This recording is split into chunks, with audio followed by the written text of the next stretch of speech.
안녕하세요. 부자가 되는 느리지만 가장 쉬운 길, 느림부자입니다. 오늘은 청약에 대해서 알려드리고자 합니다. 청약에 대해서 들어는 봤지만 자세한 진행 과정이나 그 장점들에 대해서 모르시는 분들을 위해서 영상을 준비했습니다.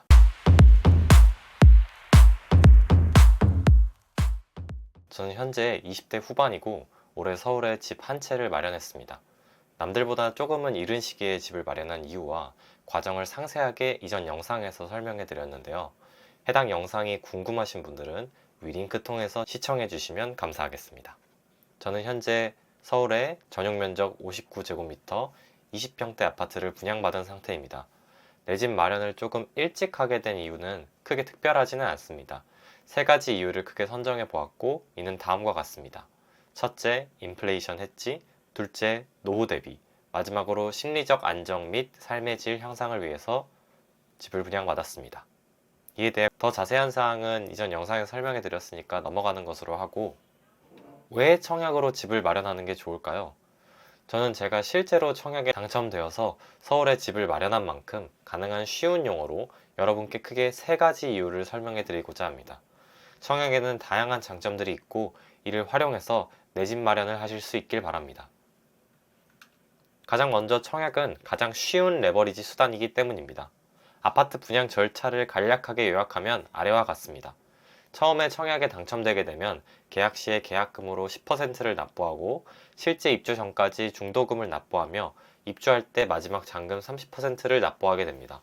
현재 중도금은 소득과 관계없이 대부분 전액 대출이 나오는 상황이고 계약부터 잔금까지 소요기간은 약 2에서 3년 정도로 소요되고 있습니다.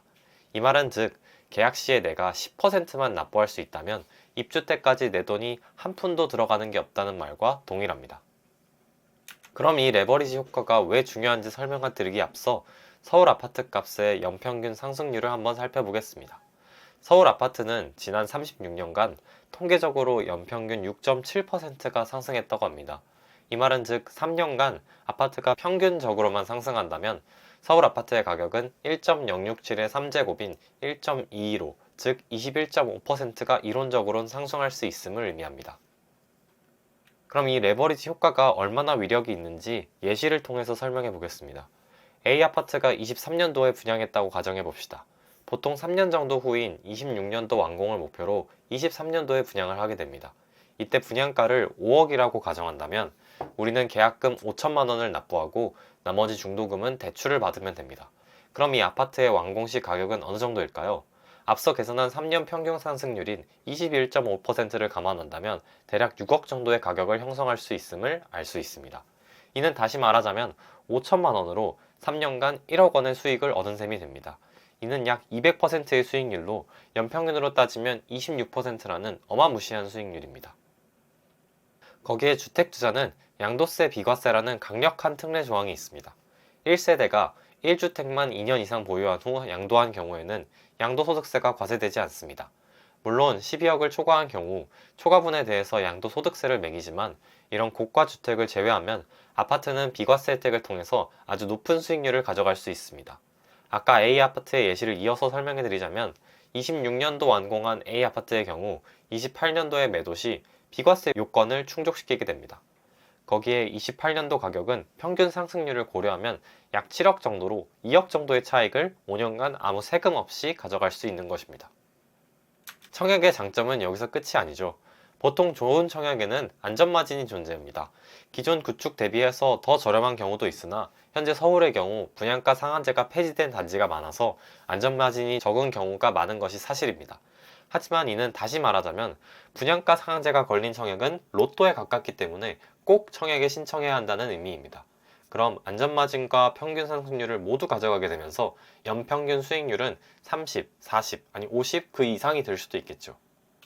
제가 생각하는 청약의 두 번째 장점은 바로 신축이라는 점입니다. 당연한 말이겠지만 신축 아파트는 구축보다 삶의 환경이 월등히 좋습니다. 커뮤니티, 효율적인 난방 및 냉방 시스템, 안전 및 보안, 더 좋은 구조, 지상의 공원화, 주차 대수 등등 너무나 많은 장점이 있기 때문에 신축 아파트 단지는 가족이 살기에 최적의 환경을 구축하고 있습니다. 실제로 최근 개포동의 신축인 개포자이 프레지던스 커뮤니티를 살펴보면 정말 별의별 커뮤니티 시설들이 다 있습니다. 스튜디오, 그룹 스터디룸, 악기 연습실, 키즈클럽, 시네마룸, 강당, 게스트하우스, 필라테스, 사우나, 수영장, 헬스장, 탁구장 등등 즐길 수 있는, 우리가 생각할 수 있는 모든 시설들이 다 있습니다. 또한 고급화된 커뮤니티 시설들에는 이렇게 스카이 라운지가 있는 경우도 있죠. 개포자의 프레지던스는 실제로 인피니트 풀이라는 호텔에서나 볼 법한 시설을 커뮤니티에 도입하여서 이슈가 되기도 하였습니다. 또한 서울의 신축 단지는 점점 귀해지고 있습니다. 기사에 따르면 서울 아파트의 입주 물량은 올해부터 감소하면서 26년부터는 아주 낮은 공급이 예상되어서 수급 불균형이 우려되고 있다고 합니다. 서울의 신축 단지가 점점 공급이 줄면 그 가치는 점점 올라갈 것으로 생각됩니다.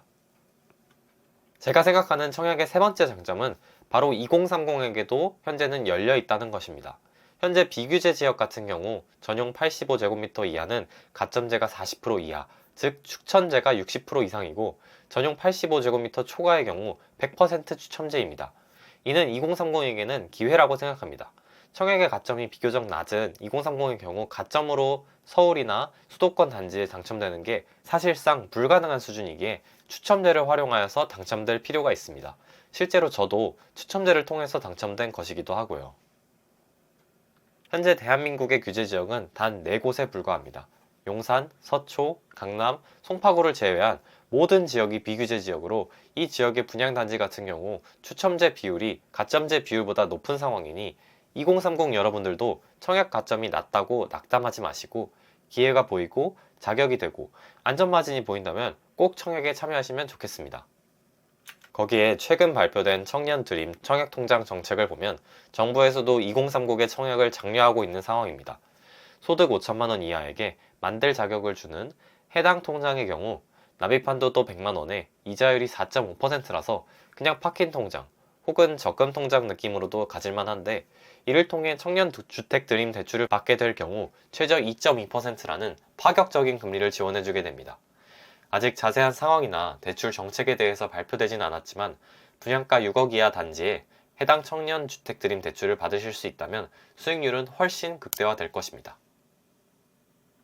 청약이 좋다는 것을 알아도 분양 소식을 꾸준하게 살펴보지 않으면 어떤 아파트에 넣을지 알기 쉽지 않겠죠.